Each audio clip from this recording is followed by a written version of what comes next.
안녕하세요. 오랜만입니다. 성서와 신학 11번째, 오늘은 묵시문학에 대해서 말씀을 드리고자 합니다. 성서에 나오는 대표적인 묵시문학은 구약에서는 다니엘서이고 신약은 요한계시록입니다. 그 밖에 일부 포로 후기의 예언서 속에 이 묵시문학 양식의 글들이 들어있는데요.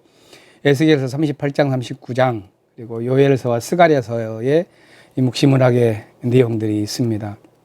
묵시문학이라는 것은 성서 안에서는 꽤 독특한 부분인데요. 이 묵시문학을 이해하기 위해서는 필요한 것이 있습니다. 그것은 뭐냐면 이러한 문학 양식이 발생하게 된 역사적 배경입니다. 그러니까 묵시문학은 평상시에 나온 것이 아니라 위기의 시대, 특히 박해의 시대, 저항의 시대에 그 시대를 상징화해서 나오는 것인데요. 그 위기의 시대를 견뎌내는 믿음의 정신을 아주 상징적이고 비밀스러운 언어로 기록한 것입니다. 그렇기 때문에 이 묵시문학에 대한 많은 오해와 편견이 발생하기도 합니다. 그리고 그 이유는 대체로 나와 있는 성서의 내용을 문자 그대로의 사실로 이해하는 그런 해석 때문에 생겨납니다. 오늘은 구약의 다니엘서를 중심으로 이야기를 한번 해볼 텐데요. 이 묵시문학이라고 하는 것을 이해하기 위해서 우리가 어떻게 접근하는 것이 좋겠는가 하는 것을 함께 보고자 합니다. 먼저 묵시문학을 이해하기 위해서는 이 묵시라고 하는 것, 영어로는 아포칼립스인데요. 이 아포칼립스라고 하는 이 언어가 기독교 안에서 사용되어지고 있는 용법들에 대해서 좀 먼저 알 필요가 있습니다. 크게 보면 세 가지 의미로 사용됩니다. 첫 번째는 성서에 나와 있는 이 책의 어떤 독특한 문학 장르로서 묵시라고 하는 것이 사용됩니다. 이것은 기원전 200년경부터 주후 300년 가까이에 이르는 400~500년 기간 동안 유대교만이 아니라 기독교, 그리고 이러한 종교만이 아니라 그리스 로마와 페르시아의 작품들에까지 나오는 문학 양식인데요. 그것은 신이 한 사람을 통해서 미래의 일을 제시해 주는 방식으로 구성된 것입니다. 그러니까 성서를 보면은 구약의 다니엘서는 다니엘에게 하나님이 계시의 말씀을 알려주고 요한계시록은 요한에게 알려주시는 것이죠. 이런 문학 장르를 가리킬 때 묵시문학 이렇게 사용하기도 하고요. 또 다른 한편에서 믿음이라는 것이 여러 가지 방식으로 되어지는데 종말론적인 형태의 한 믿음의 양식을 가리켜서 묵시라고 하는 것을 표현을 사용하기도 합니다. 그러니까 우리의 믿음이라는 것은 성서를 통해서 볼 때 크게 보면 한 4가지 정도의 양식으로 신앙 믿음의 양식이 표현되는 것 같아요. 그러니까 율법을 준수해 나아가는 어떤 성실함을 통해서, 또는 예언을 통한 꿈을 통해서, 또 흔들리지 않는 삶의 지혜를 통해서, 이런 것이 우리가 살펴보았었던 성서의 믿음의 양식이라면, 또 한편으로는 위기의 시대에 그 시대를 견뎌 나아가는 사람들의 믿음을 표현하는 양식으로 묵시가 사용됩니다. 그건 아주 종말론적인 형식의 믿음인 것이죠. 다른 한편에서는 이런 믿음을 가진 사람들이 일으키고 있는 운동을 가리켜서 묵시문학 운동이라고 표현하기도 합니다. 박해와 억압을 심하게 느끼던 사람들은 이상향을 꿈꾸면서 때로는 지하로 숨거나 때로는 폭력적으로 외부의 정치적인 한거를 선택하거나 하는 방식의 운동을 펼치는데, 이것을 가리켜서 묵시문학 운동이라고 표현하는 것이죠. 이러한 요소들을 담고 있는 게 성서의 묵시문학입니다. 그러면 이런 기본 이해를 가지고서 묵시문학이 가지고 있는 특징을 조금 더 몇 가지 더 살펴보도록 하겠습니다. 묵시문학에 나와 있는 이름들이 있죠.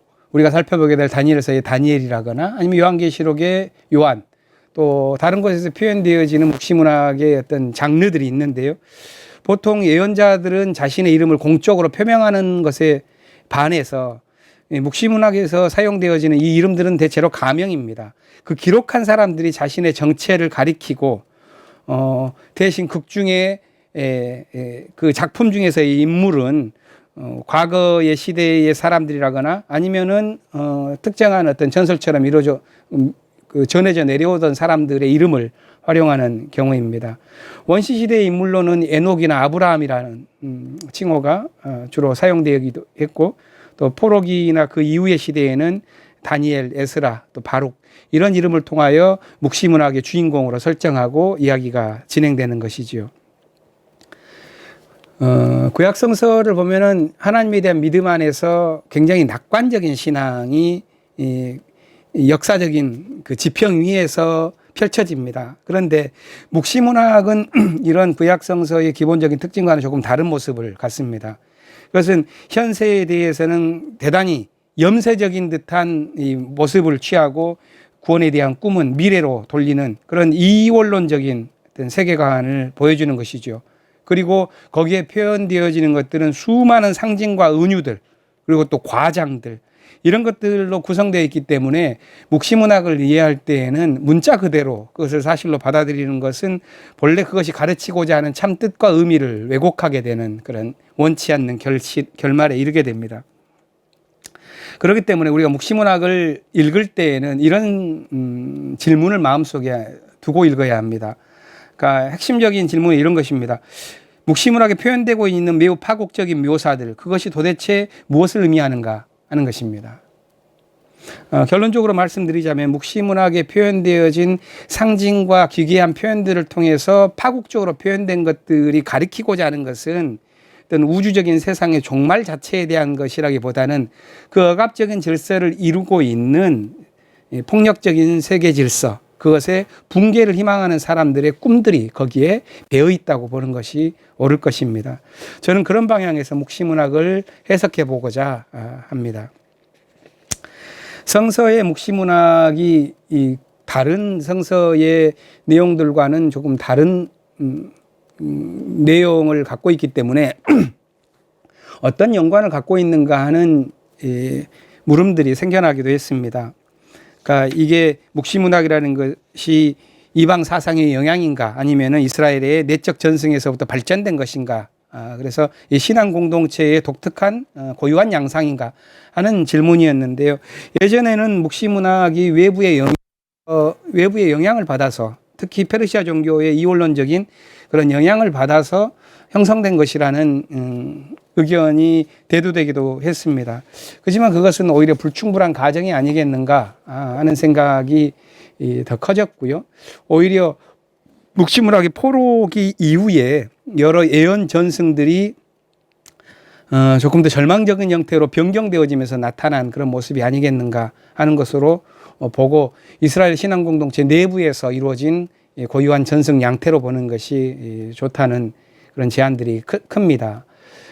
다시 말해서 포로기 이전의 예언자들은 장래의 희망에 대해서 이야기했다면 포로기라고 하는 긴 쓰라림의 과정과 나라를 잃게 되는 긴 과정을 통해서 그런 가슴 아픈 체험들이 도리어 미래에 대한 희망이 종말론적인 방식의 믿음으로 변경되어졌다는 것이죠. 그래서 묵시문학의 기원이 포로기의 예언서에 있다는 주장이 오히려 큰 힘을 얻게 되었습니다. 예를 들어서 포로 이전의 예언자들이 꿈꾸었었던 야훼의 날, 예를 들어서 이사야에 보면은 그날이 오면 히브리어로 바이옴 하후라고 하는 그런 표현이 40여 차례가 나오는데요. 이러한 그날이 오면을 꿈꾸었었던 예언의 기대들이 포로 후기라든가 아니면은 나라의 그 패망이라든가 이런 시기를 길게 거쳐 나아가면서 포로기가 지나가면서부터 점점점 종말론적인 믿음으로 변모했다는 것이지요. 그럼 묵시문학을 이해할 때 중요한 질문은 묵시문학의 근본적인 메시지가 무엇인가 하는 것인데요.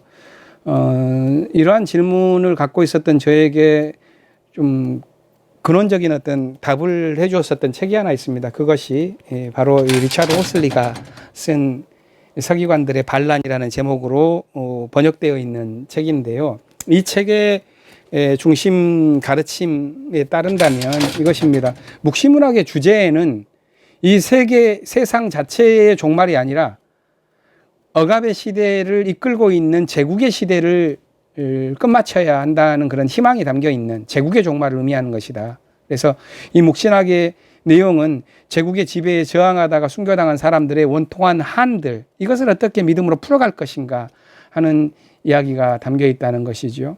특히 다니엘서 7장에 보면 그런 내용들을 우리가 잘 발견해 볼 수가 있습니다.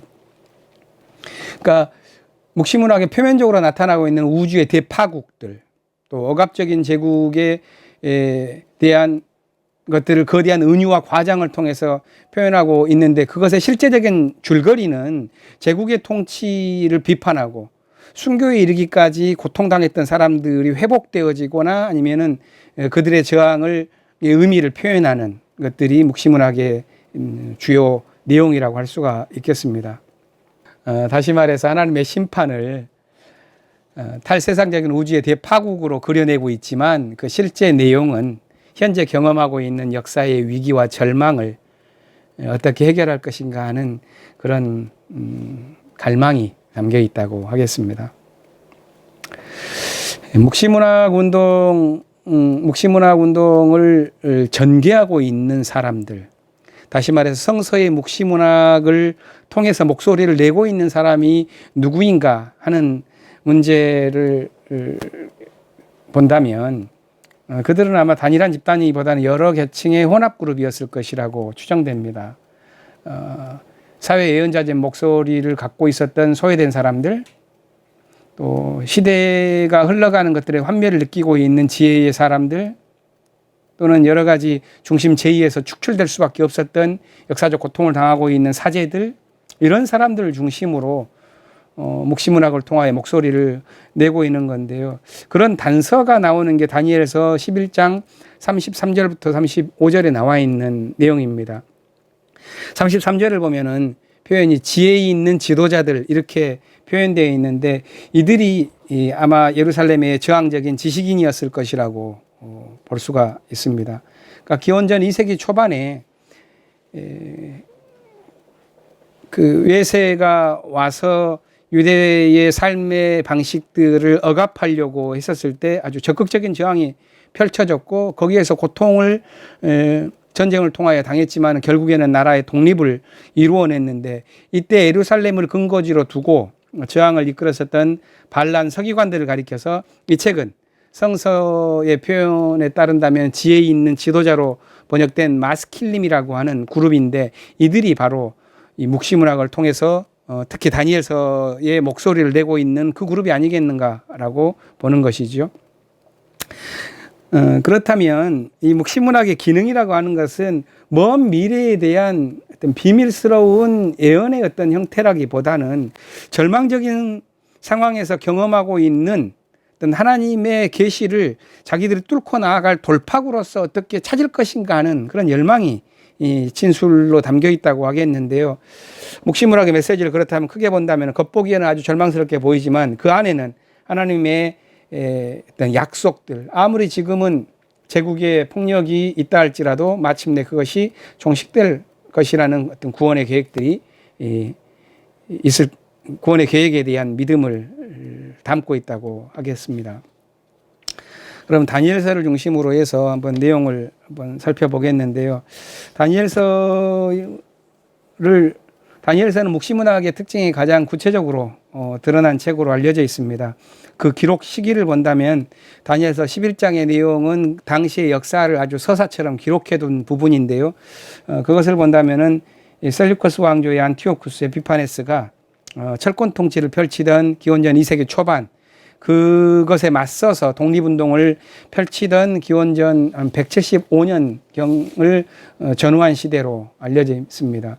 잠시 이 11장을 중심으로 한 역사를 개관해 본다면 그렇습니다. 우리가 잘 알고 있는 알렉산더 대왕이 거기에 나와 있어요. 11장 3절에 보면 그리스의 용감한 왕 이런 식으로 표현되어 있는데요. 이 알렉산더가 페르시아와 이집트까지 정복한 거대 제국을 세웠지만은 그가 아주 단명하고 말았지요. 그러자 왕국은 최소한 4개 이상으로 분열되고 말았습니다. 왕국의 프톨레미 가문은 이집트 지역을 점령했고, 또 셀류커스 가문은 페르시아 지역을 지배하게 되었습니다. 이 팔레스타인 지역, 이 유대 공동체가 있었던 팔레스타인 지역은 처음 100년 동안은 이집트의 프톨레미 왕조의 지배를 받다가 기원전 2세기가 시작되어지는 지점에는 셀류커스 왕조, 시리아 지역의 왕조가 지배하게 되었죠. 이때 이 셀류커스 왕조의 이 정치적인 억압과 헬레니즘 동화 정책이 강하게 일어날 때 그것에 반대하는 독립운동이 기원전 160 6, 7년경부터 한 20년간 벌어졌는데 이 독립운동의 결과로 마침내 왕국을 독립시켜서 세워낼 수가 있었습니다. 그게 하스몬 왕조이죠. 그게 한 80여 년간 로마에 다시 재점령되기 전까지 있었던 독립 왕조입니다. 그러니까 이러한 시기로 흘러나가는 어떤 역사적인 배경을 두고 있는 게 묵시문학이라고 할 수가 있겠는데요. 누가 이 당시의 역사를 책임 있게 들여다봤을까? 우리는 이런 물음을 한번 들여다볼 수가 있습니다. 그래야지만 이 묵시문학의 저자가 누구인지를 알 수 있게 되는 것이죠. 그 묵시문학의 저자는 당시에 이 성전국가의 형태를 띠고 있었던 사이에서 외세의 억압과 민족의 열망이라고 하는 그 압축적 갈등의 그 사이에 끼어 있는 이 중간 그룹이었을 것이라고 추정됩니다. 다시 말해서 귀족들과 백성 사이에 있었던 사람이자 제국의 이방인적인 어떤 지배의 어떤 압력과 민족의 자긍심과 독립의 어떤 열망, 이 사이에 끼어 있는 사람이었던 것이죠. 그러니까 이들은 한 두 가지의 특징을 가지고 있었던 것입니다. 한편으로는 신앙 공동체가 전수해주고 그 민족이 가지고 있었던 하나님의 통치에 대한 믿음과 믿음이 한편에 있는 반면에 다른 한편에서는 제국이 지배하고 있는 현실 사이에서 갈등하고 있었을 뿐만이 아니라 다른 한편은 그 나라의 어떤 신분상에서도 귀족들과 그 백성들 사이에서 무엇이 우리가 나아가야 할 길인가에 대해서 고민을 가장 진실하게 담당할 수밖에 없었던 그런 그룹이라고 하겠습니다. 다니엘서를 본다면 다니엘이 저자는 아니죠. 다니엘은 전설적인 현자일 뿐입니다. 에스겔서 14장 14절을 보면은 그렇게 나와 있습니다. 이 다니엘서는 오래전부터 전해져 오던 이야기를 훗날 각색해서 묵시문학 형식으로 기록한 것입니다. 그 기본 구조는 다니엘서가 12장으로 되어 있는데 앞 12장은 이야기이고 앞 6장은 이야기이고 뒤에 있는 16장은 그 다니엘의 환상으로 구성되어 있습니다. 전반부는 다니엘과 그 세 친구들이 식민지 시대의 유대 지식인으로서 궁중에서 어떻게 살아갔는가 하는 그런 궁중 전설을 변형한 것인데요. 그 내용은 놀랍게도 제국의 통치에 대한 예언자적인 심판의 내용으로 가득 차 있습니다. 그러니까 다니엘과 세 친구들은 한편에서는 하나님에 대한 충성을 마음속에서 믿음으로 갖고 있었고 다른 한편은 거대한 제국의 관료로서 자신들의 전문 직업인으로서 주어져 있는 사명 이 사이에서 갈등하는 지식인이었죠. 이들뿐만이 아니라 많은 제국을 위해서 일하는 사람들 사이에 경쟁하는 내용들도 거기에 들어져 있습니다. 그런데 전체적인 이야기는 이 반제국주의적인 징조에 관한 선언들 이런 것이 담겨 있고 제국의 지배자인 황제에 대한 심판 선언이 3장에서부터 5장까지는 아주 구체적으로 담겨 있습니다. 후반부의 내용은 환상에 대한 내용입니다. 이 부분은 다니엘이 기원전 6세기에 경험했었던 것으로 나타난 것으로 기록되어 있지만 실제로는 기원전 2세기 초의 역사적 상황을 배경으로 한 것이고 예루살렘을 이 시리아가 침공했을 때 그때까지의 어떤 박해와 위기의 상황을 전제로 구성되어진 이야기라고 할 수가 있겠습니다. 한 장 한 장씩 내려가 보면 이렇게 볼 수가 있습니다. 1장을 보면은 우리가 알고 있는 재밌는 다니엘과 세 친구들의 이야기가 나오지요. 여기 보면은 바빌론 왕궁에서 생활하는 유대 포로들인데 이들은 관료들의 이중적인 상황을 잘 보여줍니다. 한편에서는 제국에 종속되어 있지만 또 다른 한편에서는 자기 민족의 지혜와 권위를 가지고서 어떻게 이 현실에서 자기의 양심과 믿음을 지킬 것인가 하는 그런 상태입니다. 이때 전통과 믿음을 잘 지켜나간 다니엘과 친구들이 귀감이 되어지는 것들이 그려져 있죠. 2장에서는 신상과 돌에 대한 꿈에 관한 다니엘의 해석입니다. 느부갓네살이라고 하는 이 왕이 거대한 신상을 지었는데 이 돌에 맞아서 파괴되는 꿈을 꾸고 이 꿈을 알려주지도 않은 채 그 꿈의 내용과 해몽을 하라고 하는 것을 했을 때 다니엘만이 그 꿈을 해석할 수 있어서 믿음을 얻게 됩니다. 그 꿈의 내용은 놀랍게도 그가 다스리고 있는 제국을 하나님이 부수게 될 것이라고 하는 그런 패망에 대한 예언이죠. 3장은 신상과 화덕에 대한 다니엘의 세 친구에 대한 내용입니다. 신상을 세워놓고 절하지 않는 세 친구를 불타는 화덕에 집어넣었지만 살아난 이야기인데요. 그것은 단지 우상숭배라는 것이 종교적인 문제만이 아니라 정치경제적인 문제이고 제국의 우상에 대한 충성 의례를 거부하는 그런 이야기가 담겨져 있습니다. 얼마나 이러한 것들이 반제국적인 어떤 저항이었는지 우리는 쉽게 알 수가 있습니다. 우리도 그러한 경험들을 가졌기 때문에 그렇죠. 4장에는 왕이 조서 형식으로 쓴 내용인데 그 내용은 느부갓네살 왕의 어떤 제국주의적인 오만을 비판하는 것으로 차 있습니다. 그러니까 왕의 꿈은 자신을 상징한 하늘 끝까지 도달하는 거대한 나무에 관한 이야기였는데 그것이 결국 하나님의 선언에 따라서 베어지고 만다는 것입니다. 그래서 다니엘은 오만한 억압자를 비판하는 그런 예언 전통의 목소리를 담고 또 억압하는 사람들에게 자비를 베풀어야만 그 제국이 속죄를 받을 수 있을 것이라고 하는 그런 내용의 훈계를 27절에 담아둡니다. 5장은 아주 재미있는 영화로도 나온 적이 있습니다. 벽에 손이 나타나서 쓰여진 글씨에 대한 해독에 관한 것인데요. 벨사살이라고 하는 왕이 예루살렘에서 약탈한 그릇으로 거대한 잔치를 벌일 때 그때 갑자기 왕궁 벽에 사람 손이 나타나서 글씨를 씁니다. 메네메네 대겔 바르신이라고 하는 글씨였는데요. 이 글씨를 누구도 읽지도 못했고 그 뜻이 무엇인지 알 수 없었을 때 다니엘이 그것을 설명하지요. 그 설명은 억압적인 통치를 벌였던 제국의 오만을 비판하고 그것이 결국 갈라지고 말 것이라고 하는 그런 몰락의 예언이었습니다. 결국 그렇게 되었습니다. 역사는. 마지막 6장은 사자굴 속에 던져진 다니엘에 관한 이야기입니다. 황제 숭배가 요구되어지는 그런 죽음의 위협을 무릅쓰고 하나님에 대한 신실함을 지킨 위대한 현자에 관한 이야기는 이 전체 앞에 나온 이야기들을 마무리하는 아주 재미있는 이야기인데요. 이 전체적인 이런 이야기들의 그 메시지가 주는 것은 크게 보면 두 가지입니다. 하나는 제국이 가지고 있는 그런 오만과 독선에 대한 비판과 심판에 대한 선언이고 두 번째는 그러한 억압적인 상황 속에서도 어떻게 믿음을 지킬 것인가 하는 것인데요. 그런 믿음을 지킨 사람들을 향한 칭찬이 담겨 있지요. 후반부부터는 굉장히 어떤 상징적인 기법을 통해서 쓰여져 있는 환상들이 기록되어 있습니다. 7장은 4마리의 짐승에 대한 환상인데요. 이 짐승들은 거대 왕국의 폭력적인 성격을 그대로 상징하고 있습니다. 특히 17절이 그렇습니다. 광폭한 4번째 짐승을 통해서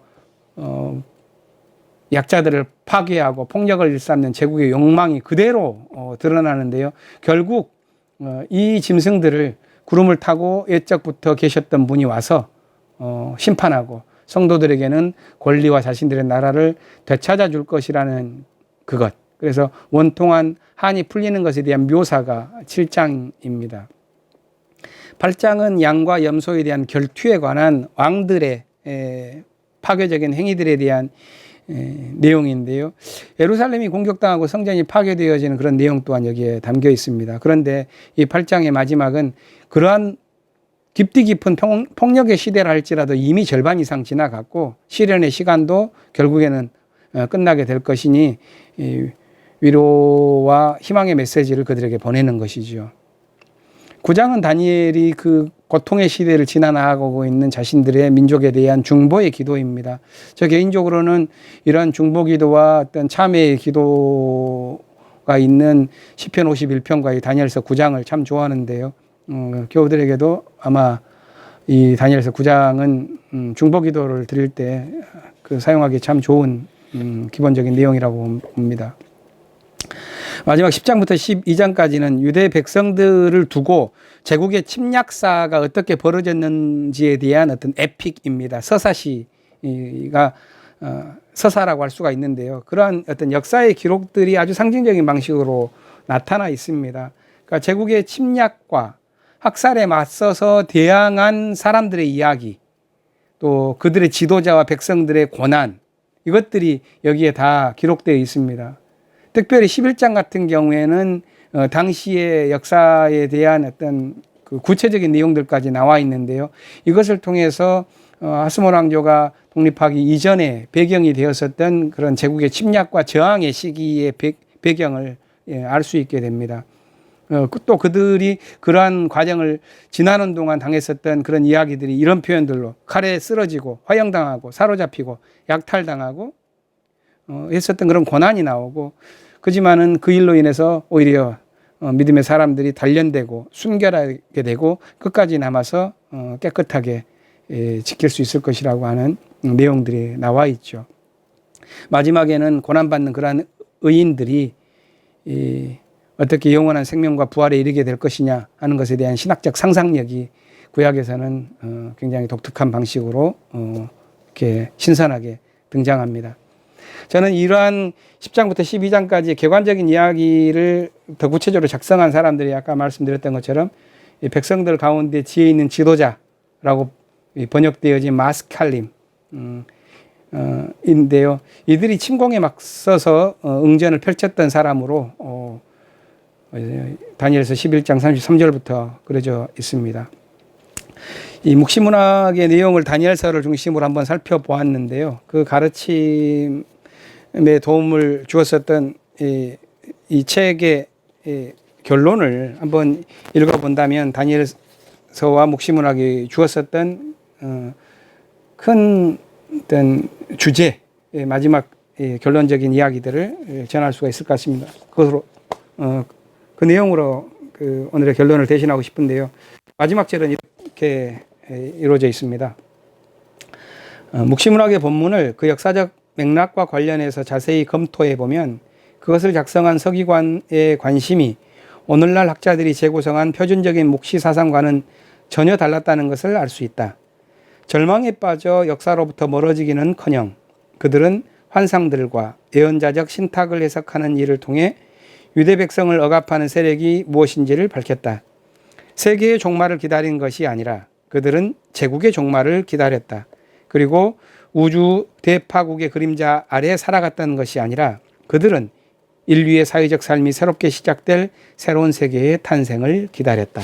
이게 이 책의 마지막 결론이라고 하겠습니다. 어찌 보면은 금년 한 해를 지나오면서 코로나로 큰 고통과 위기의 시대를 우리가 지나왔는데요. 이때 읽어보는 묵시문학은 우리에게 많은 영감과 용기를 불러일으켜 줄 것이라고 봅니다. 이 시대를 이겨나가는 믿음 속에서 강건하기를 빌면서 성서의 묵시문학이 많은 지혜를 주기를 기대합니다. 들어주셔서 감사합니다.